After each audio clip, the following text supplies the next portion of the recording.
want to take just a moment to talk about this Sunday's message. I'm going to be talking about Peter's restoration part 2 out of John chapter 21.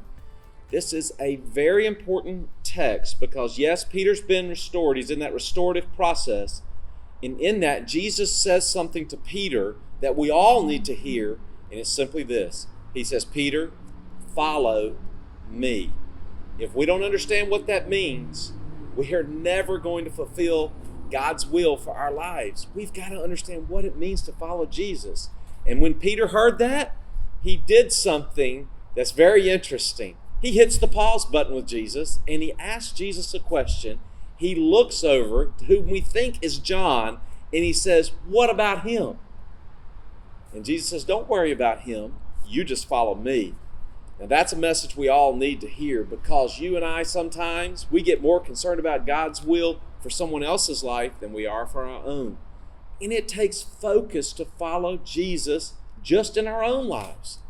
And so we need to not get into this mode of comparing and competing, overly concerned about God's will in someone else's life. We just need to say, God, whatever your will is for my life, that's what I want to accomplish. Because if we hit the pause button, we question Jesus, we get involved in somebody else's life, overly concerned about God's will for their life, it's kind of like the proverb I thought about. Let me share that with you. It comes out of Proverbs chapter 26, verse 17. It says this, like one who seizes a dog by the ears is a passerby who meddles in a quarrel not his own.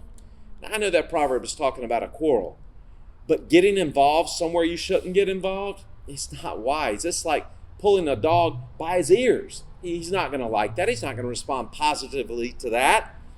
And so it's not beneficial for us to get overly involved in someone else's life in regards to God's will. Let's just focus on fulfilling what God has for us and the freedom that comes, the passion, the focus in following Jesus. That's what we've got to understand. And so I look forward to sharing this truth with you this Sunday because when we're focused on following Jesus, we fulfill God's will.